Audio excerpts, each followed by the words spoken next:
Bueno, buenos días, bienvenidos. Aquí tenemos lo que quedó pendiente ayer, que estaba tratando de desarrollar con la simulación. Aquí pues podemos ver que pues la ecuación la hicimos de la forma lineal y pues nos salió los parámetros A y B. Hay ciertas discrepancias al valor, ¿verdad?, que se conoce, pero creo que ahí es tal vez un poquito más de cuidado al momento de registrar los datos.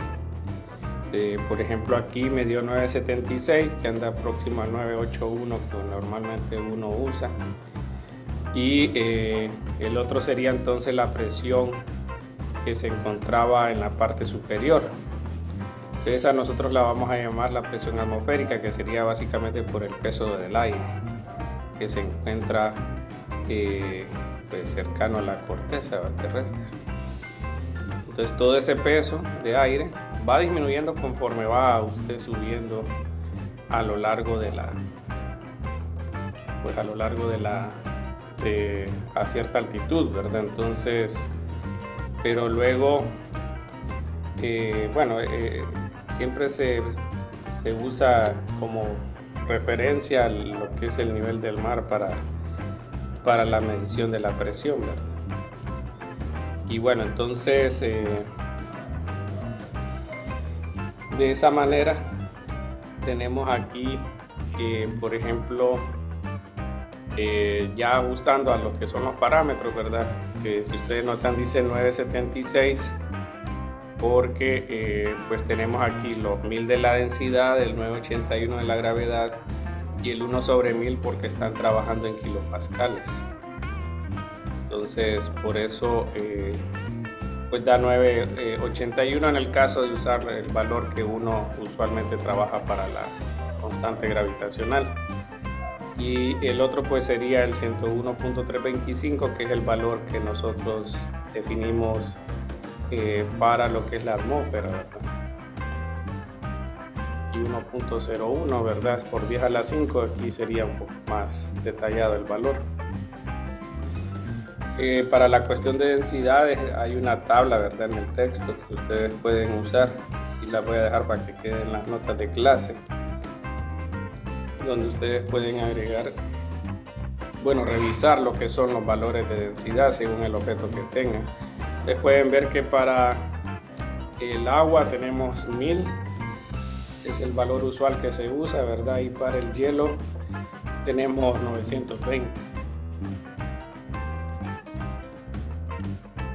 Bueno, entonces eso sería en el caso de la dependencia, ¿verdad?, de la presión con la profundidad.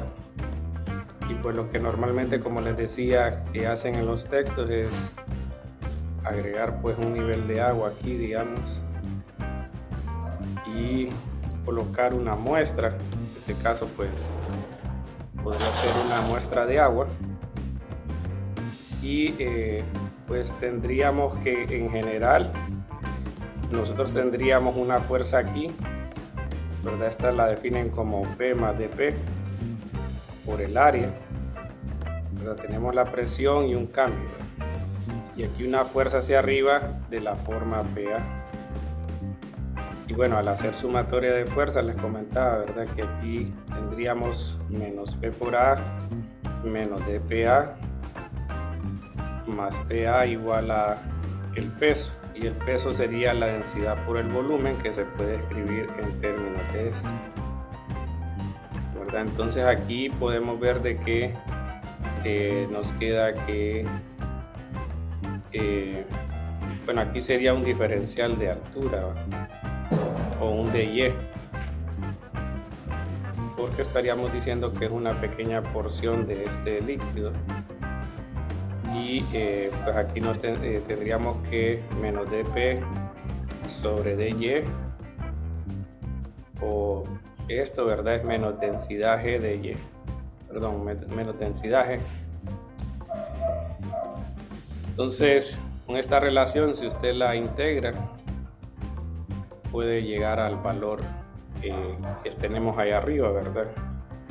O sea, quedaría P menos una presión de referencia igual a menos la densidad por gravedad por Y menos una Y de referencia, ¿verdad? Entonces podría ser en este caso que la referencia sería el nivel del mar, sería aquí por ejemplo Y0, ¿verdad? Igual a 0, que para abajo sea positivo, y decir que aquí está un Y igual a H, digamos, ¿verdad? Entonces aquí tendríamos la presión atmosférica y aquí tendríamos presión despejado. Y0 en este caso sería pues 0, estamos diciendo, y en el otro caso sería pues asumiendo un H positivo. Bueno, aquí sería H menos densidad G. No, perdón, aquí estamos usando la versión de que para abajo es negativo, mira. Entonces aquí debería ser positivo, y porque Y sería menos H, ¿verdad? Es de esa forma. Entonces, bueno, eso es la relación al final, ¿verdad? Lo vimos con la parte del simulador y aquí pues con esa relación de fuerzas. Y bueno, esa es la forma en que podemos calcular la presión, ya sea que pues el objeto esté ascendiendo. Si usted tiene una persona que va subiendo, entonces va a considerar que H es negativo, y si va a sumergirse cada vez a una profundidad mayor, pues H va a ser positivo. Y normalmente se define la diferencia entre la presión menos P0 como la presión manométrica.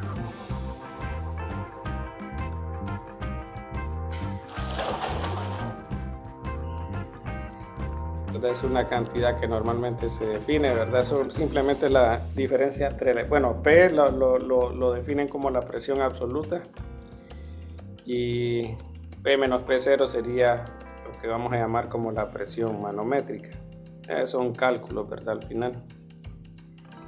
Entonces, como conclusión tenemos que la presión en un punto, dice, un fluido en equilibrio estático, depende de la profundidad de ese punto, pero no de las dimensiones horizontales del fluido o de su recipiente.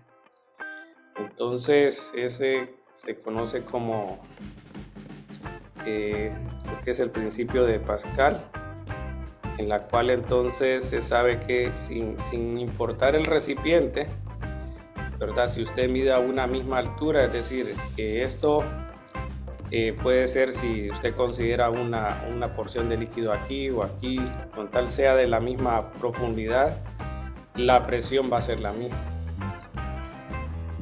¿verdad? Entonces eso es lo que, déjenme ver, aquí lo voy a agregar, lo del principio de Pascal. Aquí lo agregan, miren, y les voy a agregar una imagen que aparece en el texto solo para referenciar lo que mencionan aquí. Dicen la presión aplicada a un fluido se transmite sin disminución a todas las partes del fluido y a las paredes del recipiente. Entonces, por ejemplo, acá ustedes tienen un recipiente con diferentes formas, pero el líquido está a la misma altura.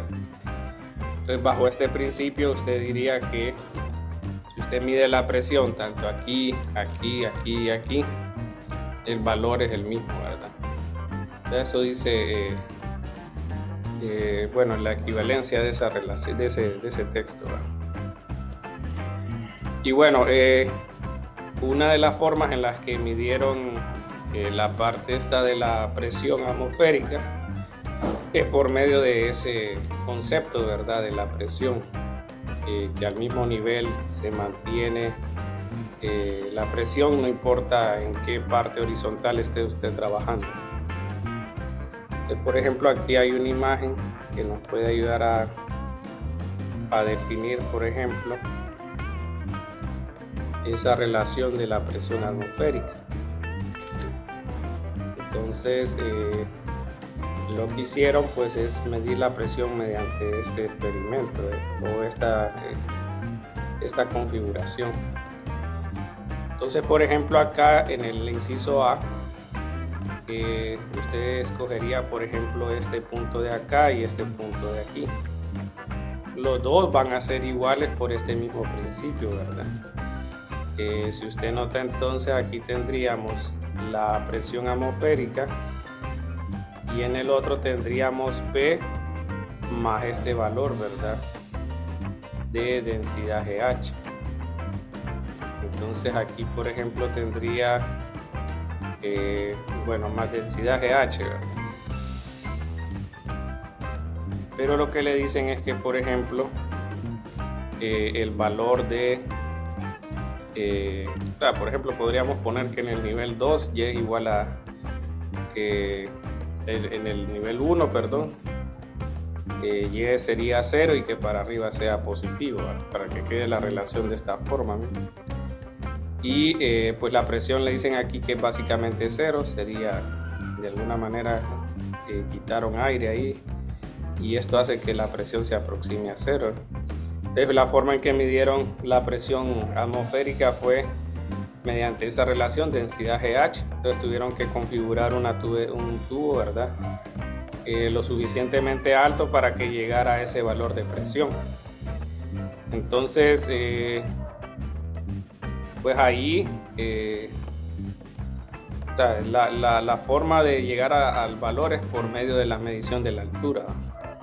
Entonces imagínense que nosotros ya sabemos de que es 101.325 kilopascales ese valor. Entonces imagínense qué pasaría si ellos usaran el agua. Si ellos hubieran usado el agua como densidad, como fluido, ¿verdad?, de referencia, aquí ustedes tendrían 100.325 dividido por 1000 del agua y pues 9.8. Aquí lo que nos está diciendo es de que, por ejemplo, si alguien hubiera corrido este experimento con la densidad del agua, ocuparía entonces una altura en el tubo de 10 metros. Entonces lo que hicieron es pues no usar ese líquido, ¿verdad?, sino que usaron el mercurio, que tiene una densidad mayor. Aquí arriba sale, miren, el mercurio tiene 13.6 por 10 a la 3 o 13.600 más. Y me equivoqué, le puse sobre, no le puse sobre metro cúbico. Entonces miren qué pasa si le ponemos 13.600. Estamos hablando de 0.760. Entonces la altura que midieron fue 0.760 metros y la densidad pues es la que se maneja ahora, este de aquí.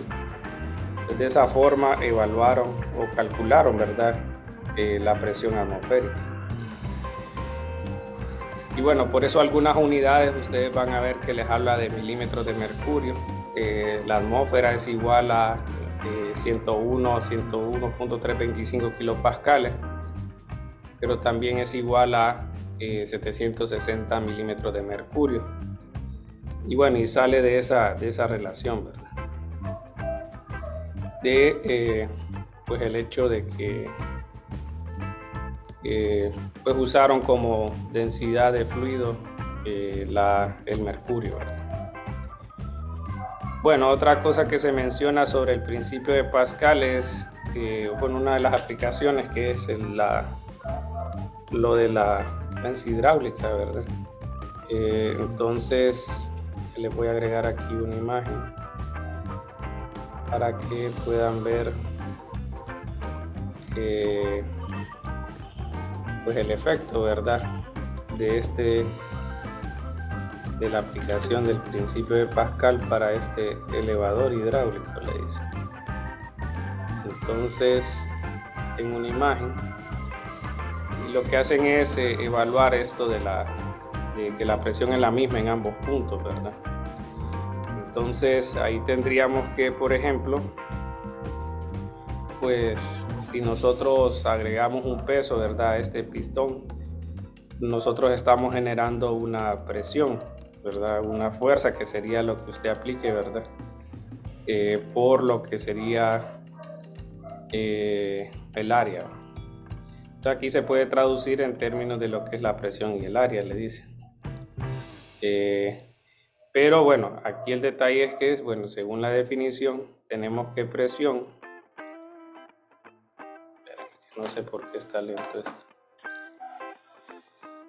Permítame.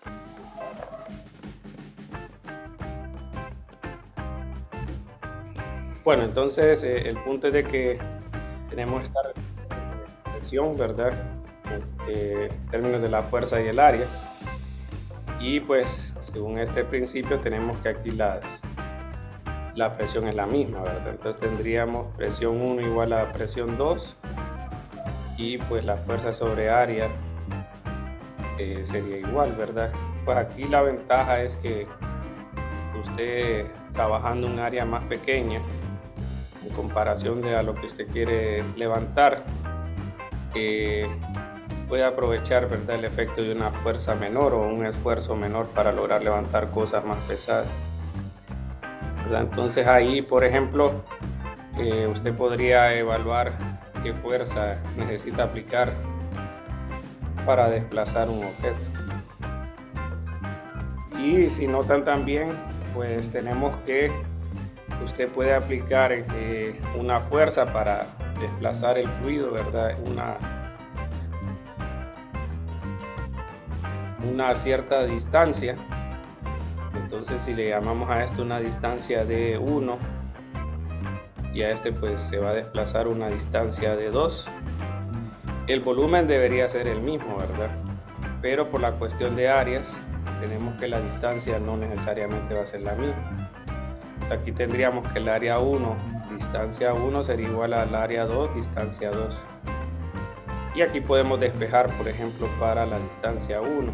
Estamos hablando que sería A1, no, A2. Aquí también no, A2 sobre A1 sobre D2. ¿Verdad? Entonces ahí, si usted quisiera saber el esfuerzo que está aplicando, usted diría, bueno, estoy aplicando una fuerza y desplazando el objeto a una distancia de 1. Entonces, por ejemplo, al sustituir F1, tenemos, por ejemplo, que es A1 sobre A2 por D2. Y pues en este caso D1 sería A2, ¿verdad? A2 sobre A1 sobre D2. Vamos a ver, estoy diciendo que estoy aplicando una fuerza. Es que aquí tal vez el despeje, vamos a ver, es A2 sobre A1 y aquí dijimos que es A1 sobre A2 por F2. Así que aquí copié mal, va, es F2. Entonces aquí tendríamos que se cancelan las cuestiones de las áreas y tendríamos que esto es igual a F2 de 2. Entonces al final estamos diciendo que es el mismo trabajo, ¿verdad? Bueno, no el mismo. Estamos aquí evaluando que D2 es... Sí, al final creo que sí, porque estamos diciendo aquí que F1 es toda esta relación, D1 es todo esto, y estamos diciendo que el trabajo aquí es el mismo que acá, ¿verdad? Entonces, eso es lo que tendríamos aquí, ¿verdad? Y la ventaja sería eso, ¿verdad? El esfuerzo que para levantar este peso nosotros necesitaríamos un trabajo mucho menor a que lo hiciéramos sin la ayuda de lo que es el fluido. Bueno, y esa es una de las aplicaciones de lo que llaman el principio de Pascal. Bueno, entonces con esta parte tenemos ya, si ustedes notan aquí lo que se está evaluando son los fluidos en reposo. Y bueno, no sé si tienen alguna pregunta, me avisan.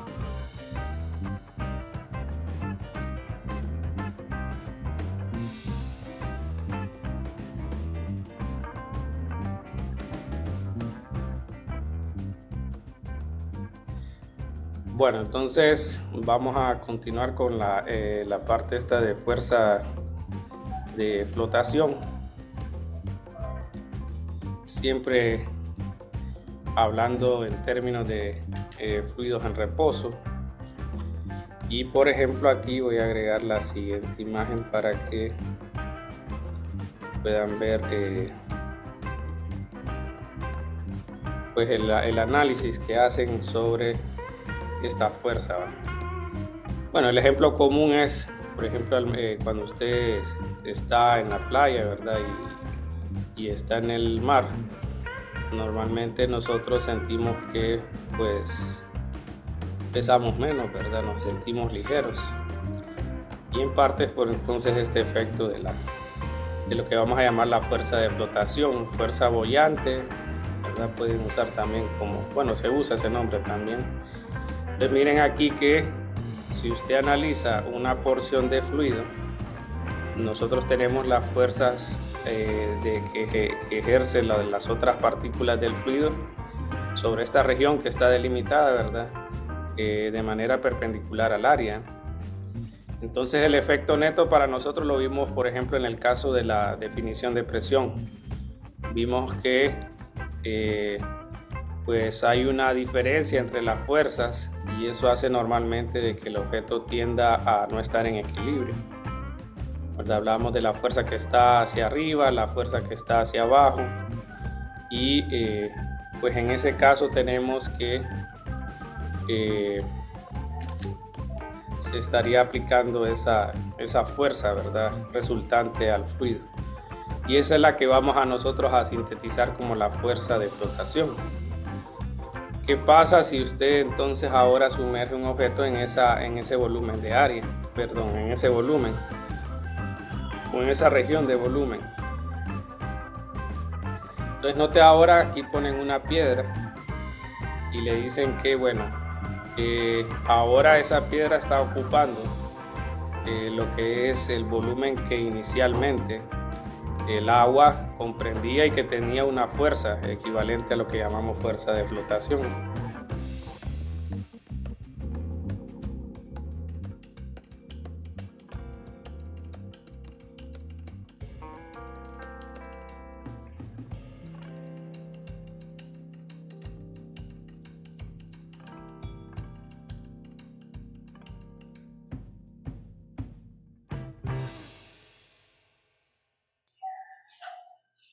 Bueno, entonces aquí tenemos que solo por el desplazamiento de lo que es el fluido vamos a tener el efecto de esta fuerza de flotación. Entonces aquí, por ejemplo, nosotros tendríamos que probablemente el objeto se mantenga en equilibrio o se sumerja o llegue a la superficie, ¿verdad? Entonces eso va a depender mucho de pues esta relación de fuerzas que están viendo, y le dicen, por ejemplo, que la fuerza del peso es mayor que la fuerza de flotación. Entonces por eso aquí nosotros vamos a definir que la fuerza de flotación está definido en términos de lo que es el peso del volumen del líquido que se desplaza por colocar un objeto en esa región.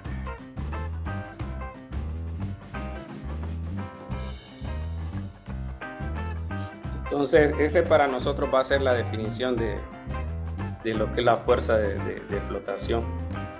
En este caso, si tenemos un objeto completamente sumergido, como es el que estamos viendo ahí en la imagen, o parcialmente sumergido, entonces esta fuerza de flotación es aquella como resultante de las fuerzas, ¿verdad?, que se llegan a tener interacción entre las moléculas de líquido en una cierta región. Y bueno, tenemos que está dirigida hacia arriba y va a tener la magnitud equivalente al peso del volumen desplazado por cualquier otro objeto. Entonces aquí, si usted hace sumatoria de fuerzas, pues tenemos que la tal fuerza de flotación es equivalente al peso si se mantiene en equilibrio, pero no necesariamente va a ser así, ¿verdad? Entonces estamos diciendo de que puede ser que acelere. Entonces si la aceleración es negativa, bueno, puede ser negativa o positiva o cero, ¿va? Pero aquí lo que nos dicen entonces es que el resultado de la fuerza de flotación es equivalente a lo que es el peso del fluido desplazado, pero aquí el volumen va a estar determinado por el objeto que desplace el fluido.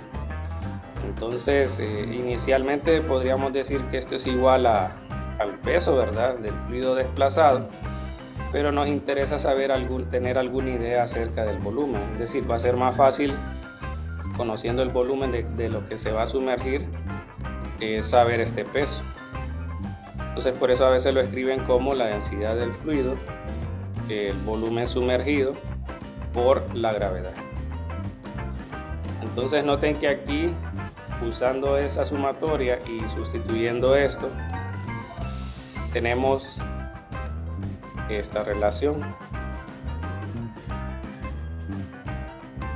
Entonces miren que aquí estoy diciendo que pues, MO sería la masa del objeto y pues la densidad sería de esta forma. La masa se podría escribir de esta forma. Si tenemos pues el caso de que el volumen está completamente sumergido, perdón, aquí sería en general. Esto sería para el volumen completamente sumergido.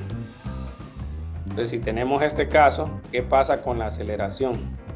Entonces, esto se factoriza y le queda esta relación, ¿verdad? Densidad del fluido, densidad del objeto, volumen O, igual a masa por aceleración.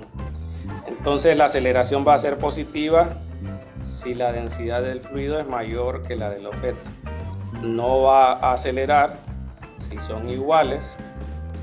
Y si la densidad del objeto es mayor que la del fluido, entonces vamos a tener que pues va a acelerar hacia abajo. Estas serían las condiciones cuando esté completamente sumergido. Si está parcialmente, pues no podemos igualar esto, ¿verdad? Y para parcialmente sumergido, normalmente lo que se analiza es ya cuando el objeto llegó al equilibrio, ¿verdad? Una vez está en equilibrio, significa de que la fuerza de flotación es igual al peso del objeto. Y aquí podemos nosotros escribir la densidad del fluido, volumen sumergido, gravedad, y aquí similar con el objeto.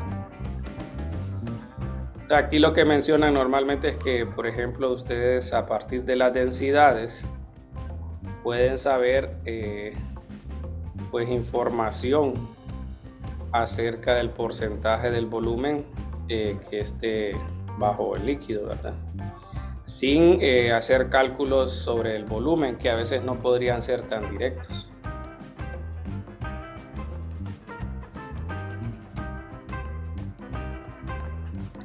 Entonces, de esa manera, pues nosotros podemos hacer cálculos, ¿verdad? Sobre, por ejemplo, saber qué porcentaje del volumen podría estar sumergido, ¿verdad? Luego del equilibrio según el líquido y el objeto que usted sumerge. Y bueno, eso sería pues las ideas básicas sobre lo que es la parte de los objetos en reposo, ¿vale? Estamos hablando de las cuestiones de presiones, la evaluación de la presión en términos de la profundidad, y aquí pues lo que es el principio de Arquímedes con lo que es la evaluación de las fuerzas. Entonces la fuerza de flotación, recuérdenlo siempre como el peso del fluido desplazado por el objeto, que va a estar determinado por la densidad, el volumen y la gravedad. Para los fluidos en movimiento, ¿verdad? Hay otras consideraciones, sobre todo energéticas, pero lo que hacen es definir, para simplificar un poco el estudio, lo que es un fluido ideal. Les voy a agregar entonces las características de ese fluido. Bueno, entonces para los fluidos en movimiento hacen algunas menciones sobre lo que es un fluido ideal. Entonces el primero es que el fluido que usted va a considerar en estos ejercicios, ¿verdad?, es un fluido cuya densidad se mantiene constante, ¿verdad? A eso le llaman que son incompresibles, aquí sería densidad constante. Esa es una de las pues criterios que van a forzar, ¿verdad?, los fluidos que se van a estudiar. Se asume entonces que la densidad va a ser constante, de que trabajan o se mueven a lo que se llama flujo constante, ¿verdad? Esto significa de que el movimiento de las partículas es de forma laminar, o que pues en este caso no hay torque generado en el líquido, o sea, no hay turbulencia. Entonces, si nosotros evaluamos la velocidad del movimiento del fluido, entonces en un punto fijo no va a cambiar con el tiempo. Eso es lo que definen como flujo constante. De ahí definen que no sea viscoso, que es en relación a lo que es la parte de la resistividad del fluido a moverse. O sea, la viscosidad trata de medir eso, ¿verdad? Entonces estamos diciendo en este caso que pues es muy baja la viscosidad. Entonces aquí le dice baja viscosidad.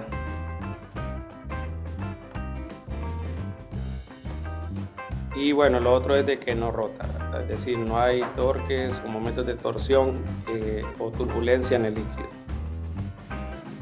Y esas son las condiciones, ¿verdad?, que evalúan para lo que es un fluido en movimiento o un fluido ideal. Bueno, entonces aquí miren que podemos ver un fluido en movimiento y podemos evaluar eso del fluido estable, ¿verdad? Entonces aquí le dicen que es fluido estable porque en un punto fijo le están diciendo que el fluido se mueve a la misma velocidad independientemente del tiempo que transcurra. Entonces eso sería lo que llaman flujo constante, ¿verdad?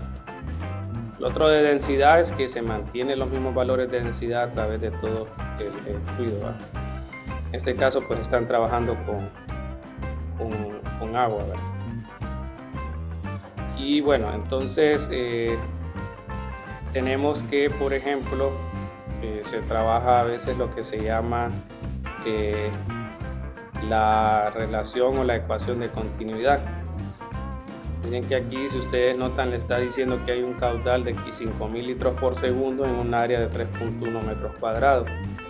Pero usted puede disminuir el área aquí y nota que la rapidez del fluido aumenta. Esto es debido porque hay más restricción en el espacio, ¿verdad?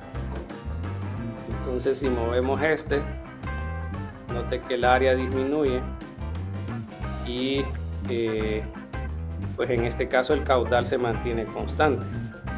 No obstante, puede ver que la velocidad cambia, ¿verdad? Entonces el caudal a través de todo el fluido se mantiene constante, es parte de las consecuencias del fluido ideal. Entonces lo que hacen es definir lo que es la ecuación de continuidad, ¿verdad? Entonces la ecuación de continuidad nos dice entonces que se va a mantener el mismo flujo de fluido a través de toda la tubería, ¿verdad? Y que pues gracias a eso nosotros podemos decir de que esto depende tanto del área y de la rapidez, ¿verdad? Entonces aquí voy a colocar que V1 y V2 se refieren a la rapidez del fluido, ¿verdad? Ahí pueden ver en el texto, ¿verdad?, de cómo es que se deduce eso. Lo hacen en base a que pues primero tenemos la misma cantidad de volumen, ¿verdad? Eso es lo que les dicen, lo decía aquí en la simulación, ¿verdad? Entonces tenemos el mismo volumen. Entonces esto lo podemos hablar entre lo que es el área y el desplazamiento que tendrían en esa área hasta llegar, por ejemplo, a la disminución o aumento de la otra área, ¿verdad? Entonces el volumen el flujo es el mismo, ¿verdad? Si lo multiplican en un mismo intervalo de tiempo, entonces van a tener que ese volumen se puede escribir en términos del área y la velocidad del objeto y el tiempo. Entonces, bueno, y aquí pueden ver de que el aumento de la velocidad es mayor. A menor área, el volumen se mantiene, el flujo de volumen, pero la velocidad va a aumentar, ¿no? A diferencia de aquí. Y eso se ve reflejado en esta relación. Bueno, y lo otro es la ecuación de Bernoulli. Ese también, bueno, ese es en base, de hecho de continuidad es en base a lo que es la conservación de masa, y la otra es conservación de energía. Entonces, bueno, ahí la deducción es en base a relaciones de energía, pues sacan potenciales, calculan energía cinética, ¿verdad? Y al final llegan entonces a esta relación, ¿verdad? Que la presión más un medio densidad B cuadrado más densidad GH o Y es igual a constante. Es decir, que se conserva la energía.